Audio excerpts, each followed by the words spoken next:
할렐루야. 오늘 함께 은혜 나누실 하나님의 말씀은 구약성경 시편 39편 6절에서 9절까지의 말씀입니다.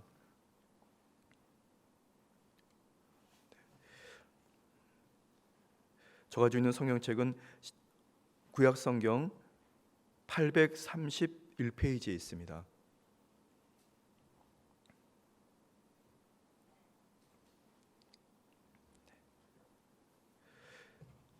구약성경 시편 39편 6절에서 9절까지의 말씀을 다 같이 함께 합독하시겠습니다. 진실로 각 사람은 그림자같이 다니고 헛된 일로 소란하며 재물을 쌓으나 누가 거둘지 알지 못하나이다. 주여, 이제 내가 무엇을 바라리요? 나의 소망은 주께 있나이다. 나를 모든 죄에서 건지시며 우매한 자에게서 욕을 당하지 아니하게 하소서. 내가 잠잠하고 입을 열지 아니함은 주께서 이를 행하신 까닭이니이다. 아멘. 할렐루야. 저는 오늘 본 말씀 시편 39편 6절에서 9절의 말씀을 가지고 기본으로 돌아갑시다 라는 주제로 우리 소주제 예배 14번째 시간에 은혜 말씀 나눌 텐데요. 오늘의 이 말씀의 제목은 소망입니다. 예배 중에 우리가 얻게 되는 소망입니다. 오늘 은혜의 찬송 인도해 주신 우리 여의도 직할성전 이교구 우리 권사님들 다시 한번 감사드립니다. 우리 사랑하는 믿음의 딸 우리 정민이도 너무 감사드립니다. 하나님이 우리 예배를 이미 받으시고 찬양을 받으신 줄 믿습니다. 이 모든 사람은 이 소망이 있으면 이 어떤 상황에서도 잘 견디고 참고 버틸 수가 있습니다. 그리고 그 소망이 이루어질 때까지 잘 견디다가 결국 그 소망을 성취하게 됩니다. 그런데 소망이 없는 절망과 낙심의 상황에 있는 사람들은 어떤 사람도 행복한 삶을 살 수 없고 그 상황을 견딜 힘을 얻을 수가 없습니다. 우리가 오늘 함께 봉독하신 시편 39편 말씀은 대적들에게 조롱과 박해를 받게 되면서 극심한 절망의 상황에서 시편 기자는 하나님께 자신의 그 죄악을 고백하고 그리고 회복을 호소하면서 인생의 연약함을 주님 앞에 철저하게 고백하고 그리고 주 야훼 하나님께서 구원으로 이끄실 소망을 기대합니다. 그리고 하나님만이 오직 유일한 구원자이신 것을 그는 믿음을 가지고 고백하고 십자가 주님의 거룩한 은혜를 기대합니다. 이 시대를 살아가는 저와 여러분들은 예배의 자리에서 주 야훼 하나님께 소망을 두게 되고 그리고 즉각적인 응답과 기사와 이적이 없다 할지라도 예배를 통해서 살아계신 하나님의 그 운행하심과 임재 그리고 주님께서 저와 여러분들에게 주시는 그 위로와 평안 그 은혜를 통해서 잘 버티고 견디면서 주님 주시는 그 소망에 이를 수 있도록 인도하시는 그 은혜를 만나게 됩니다. 세상을 살아가는 동안에 소망을 얻을 수 있는 곳이 그렇게 많지는 않습니다. 주변을 바라보면 낙심천만의 상황이고 아마도 지금 우리가 살아가는 이 시대는 말세 중에 말세를 살아가는 시대라고 저는 분명히 믿습니다.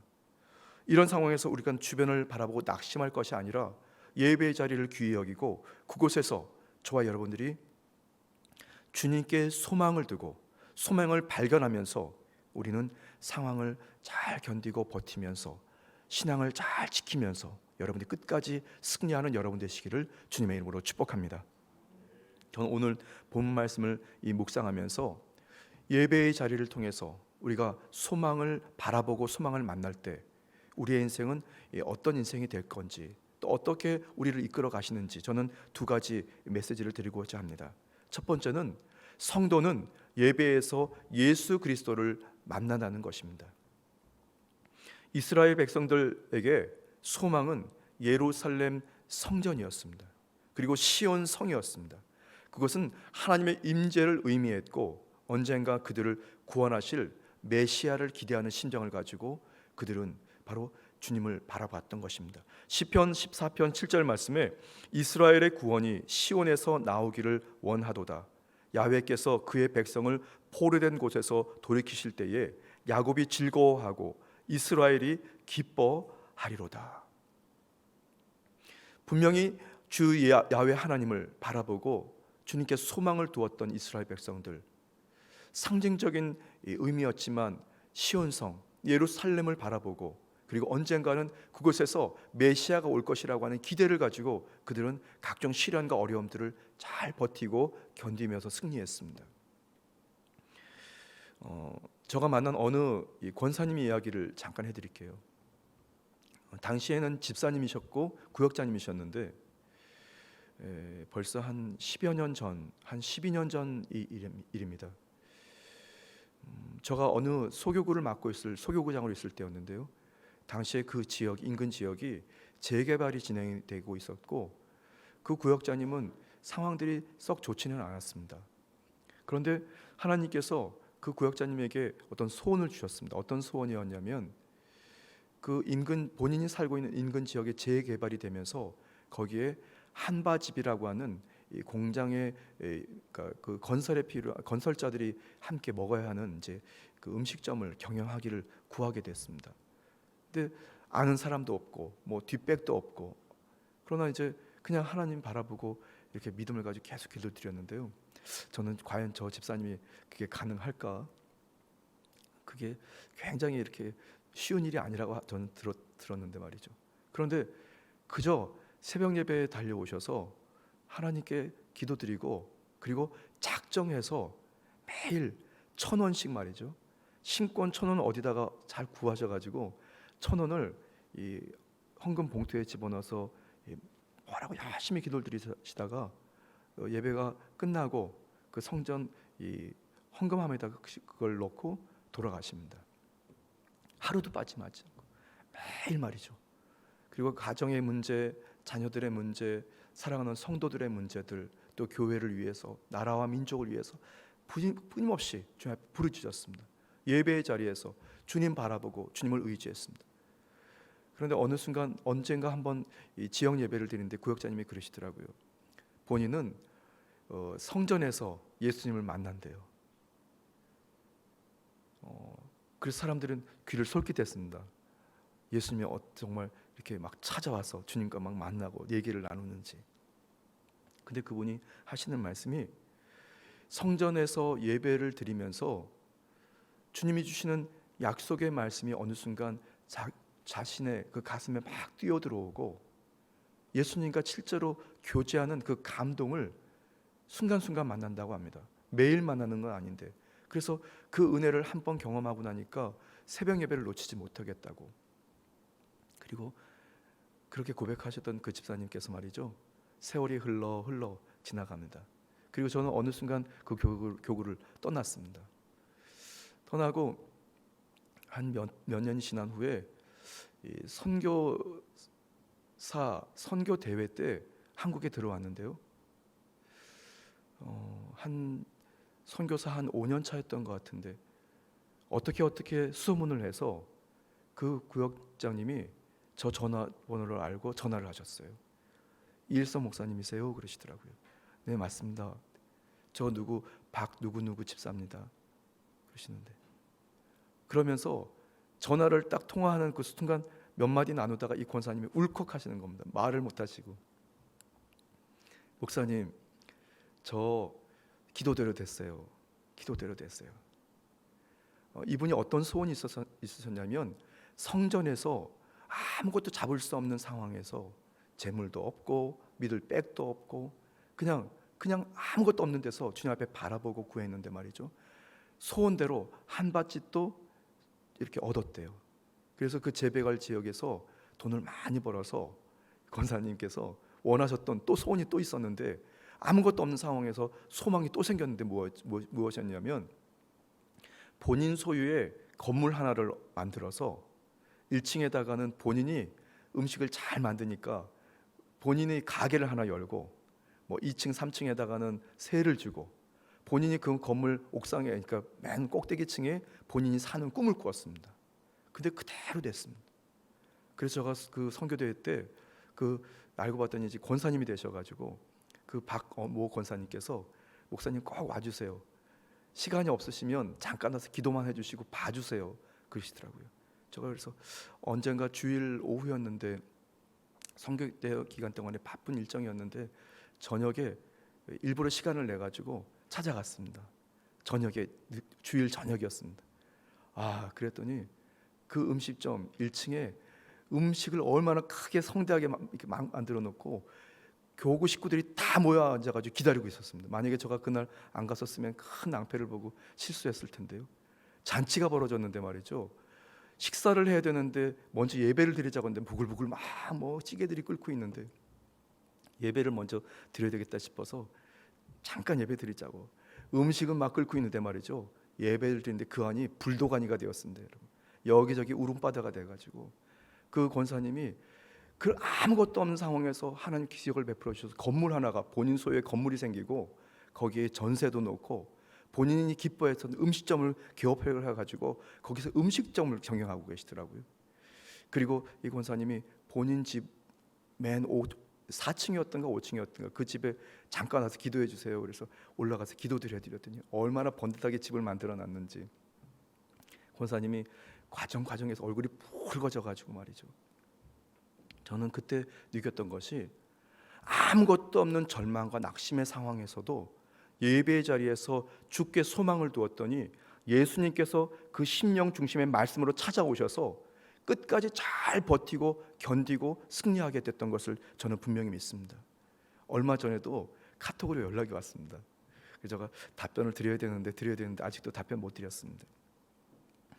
여러분들이 믿음을 가지고 결단하고 예배의 자리에서 소망이신 예수 그리스도를 실제로 매일 만날 수는 없지만 그러나 어느 순간 주님께서 찾아오셨을 때 주님 지금도 여전히 저를 버리지 않으셨군요. 저를 만나고 계셨군요. 저가 부르짖었던 기도를 듣고 계셨군요 하면서 여러분들이 감격하고 주님을 십자가 바라보고 끝까지 승리하게 되는 복된 역사가 있게 될 것을 믿으시기를 바랍니다. 예배 자리는 그렇게 귀하고 복됩니다. 예배 자리에서 여러분들이 참 소망이신 예수 그리스도를 실제로 여러분들이 감격하면서 어느 순간 만나게 될지 모릅니다. 그러니까 여러분들이 순간순간마다 그 예배 자리를 귀히 여기시고 언젠가 내가 예수님을 만날까? 언젠가 주님께서 나를 찾아와 주실까? 여러분 기대하시면서 이스라엘 백성들이 잘 버티고 견뎠던 것처럼 여러분들이 어려운 상황에서 예배 자리를 가기 어려운 상황에서 여러분들이 성전을 찾아오시고 예배 자리에서 주님이 예수 그리스도를 만나고 여러분이 승리하게 되기를 예수님의 이름으로 축복합니다. 첫 번째는 성도는 예배에서 예수 그리스도를 만납니다. 참 소망이신 주를 만날 수 있습니다. 두 번째는 성도는 예배에서 성령을 만납니다.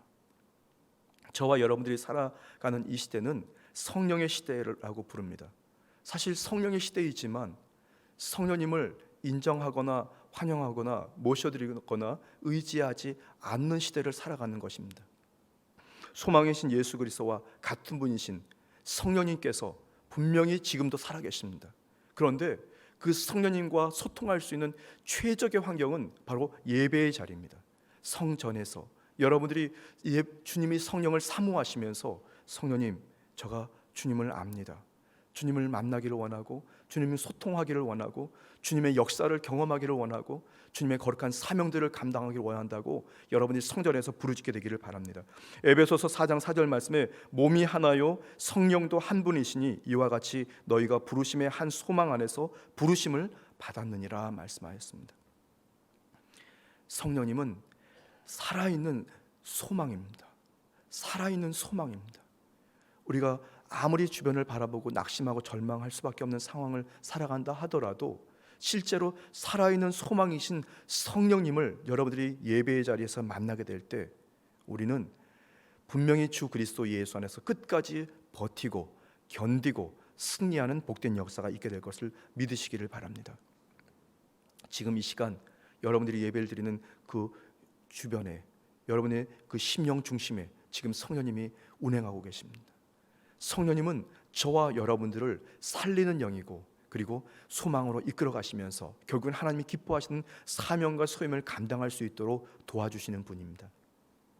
주님의 부르심은 저와 여러분들 각자를 은혜의 도구요 성령의 도구로 써주십니다. 사실은 오늘 제가 강대상에 올라와서 기도를 드리면서 오늘 찬양 인도 드리시는 우리 네 분의 권사님, 그리고 오늘 이 반주를 해주시는 우리 정민 자매, 육신적으로 봤을 때는 말이죠, 굉장히 죄송스러운 그런 마음이었습니다. 그런데 사실 강대상에서 함께 찬양을 드리면서 이 권사님들이 그럼에도 불구하고 말씀에 순종해서 강단에서 정말 쉽지는 않지, 강단 앞에서 쉽지는 않지만 하나님께 찬양을 드리는 그 모습을 보면서 너무너무 귀하다, 그런 생각이 들었습니다. 하나님께서 우리를 써주시는 것이 감사하고, 그리고 하나님께서 그 은혜의 자리를 나를 불러주신 것에 감사하면서 여러분들이 하나님의 그 명령에 적극적으로 한번 뛰어 달려 들어가 보십시오. 성령님께서 저와 여러분들의 인생을 사로잡아 주시고 절대 절망의 순간에서 항상 살아있는 소망으로 우리를 건져주시는 그 은혜를 체험하게 될 줄 믿습니다. 여러분 잘 아시는지 모르겠지만 우리 권사님들 연세가 사실은 그 작은 수가 아닙니다. 그런데 말이죠, 이분들이 사실은 젊어 보입니다. 여러분, 잘못했다면 큰 실수합니다. 여러분이 보이는 대로 그렇게 나이를 생각하시고 이렇게 대하셨다 큰 실수합니다. 사실 연세가 있으신 분들인데, 그런데 이렇게 건강한 모습으로 당당하게 하나님을 찬양하는 이런 모습이 너무 귀하지 않습니까? 저는 분명히 오늘 뒤에서 그런 생각도 해봤습니다. 우리 권사님들의 자제분들이 이제 언젠간 우리 여의도 직한성전에서 부모님이 하셨던 것처럼 똑같이 찬양 드리면서 예배 드리면서 부르짖고 승리하는 역사가 있게 될 것을 믿으시기를 바랍니다. 할렐루야. 제가 괜히 그냥 그런 말씀을 드렸나요? 분명히 그렇게 될 줄 믿습니다. 하나님의 영이 우리를 사로잡아 주시면 우리가 바랄 수 없는 것을 바라고 믿을 수 없는 것을 믿게 되면서 반드시 기적을 만나는 그 은혜를 누리게 됩니다. 사도 바울은 방금 말씀드렸던 에베소서 4장 4절 말씀에 몸이 하나요 성령도 한 분이시라고, 이와 같이 너희가 부르심의 한 소망 안에서 부르심을 받았다고 말이죠.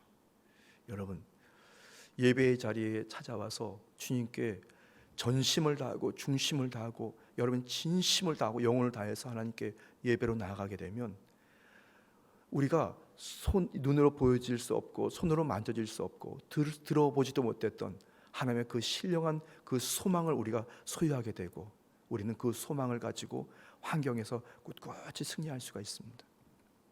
저는 어제 저녁에 인터넷 기사를 좀 이렇게 검색을 하다 보니까 지금 이 우크라이나의 전쟁 가운데에 뭐 대전차가 막 폭발되고, 그리고 거기서 막 뭐라 그러나요? 군인들이 막 그 러시아 군인 같아요. 전차에 있던 전차병이 그 전차에서 뛰쳐나와가지고 막 도망가는데 총을 맞아서 쓰러지고 막 그런 이제 광경들이었습니다. 그리고 광경이 딱 지나자마자 그 다음 광경이 아마도 이 우크라이나의 시민들인 것 같은데 시체들이에요. 그래서 그냥 그걸 어떻게 빨리 수습하고 정리해야 되니까, 그래서 검정색 그 비닐 거기에 이렇게 다 넣어서 차에 실어 와서 땅에 묻는 그런 과정들이었습니다. 뭐 축축 늘어진 시체들 말이죠. 아마도 그곳에는 소망을 찾을 수 없는 상황이라고 저는 믿습니다. 어떻게 될지. 그러나 그곳에 세워진 교회들과 또 여러 성도들이 그곳에 있습니다. 하나님께서 그 나라를 그냥 버리지 않으시고 회복시켰을 것을 믿습니다. 여러분들이 거룩한 성전에서 이웃 나라 우크라이나를 위해서 기도해 주십시오. 그곳에 하나님의 영이, 살아계신 산 영이 그곳에 역사하셔서 그 나라를 회복시키고 지금도 캄캄한 터널 속을 살아가는 그 성도들을 구제해 달라고, 우리가 그렇게 중보하면서 사명자의 심정을 가지고 성령에 감동돼서 그들을 위해서 중보하면 하나님께서 그들을 건지시는 복된 역사가 있게 될 것을 믿으시기를 바랍니다. 사명은 멀리 있지 않습니다. 바로 성령님께서 저와 여러분들의 예배의 자리에서 어떤 형태든 어떤 모습이든 어떤 인생을 살아왔든지 간에 성령님께서 여러분들을 그렇게 쓰실 때, 부르짖을 때, 하나님께서 여러분들에게 소원을 주실 때 역사가 일어날 것을 믿으시기를 바랍니다. 저는 오늘 본 말씀 다윗의 이야기, 시편 39편 6절에서 9절 말씀, 절대 절망과 절대 낙심의 순간에서 바로 구원자이신 야훼 하나님, 시온성을 바라보고 예루살렘을 바라봤던 그 이스라엘 백성들 모두가 지금도 여전히 살아있는 것처럼 저와 여러분들이 주님 오실 때까지 예배 자리를 귀히 여기시면서 성전을 바라보고 성령을 의지하고 예수 그리스도를 바라보시면서 여러분들이 주님 앞에 부르짖을 때에 참 소망을 만나게 되고, 그 소망이 형이 상학적인 어떤 그런 이상이 아니라 하나님이 주신 현실로 만나게 되고 치료되고 회복되고 부욕해 되는 복된 역사를 우리가 체험하게 될 것을 믿으시기를 예수님의 이름으로 축복합니다. 예수님의 이름으로 축복합니다.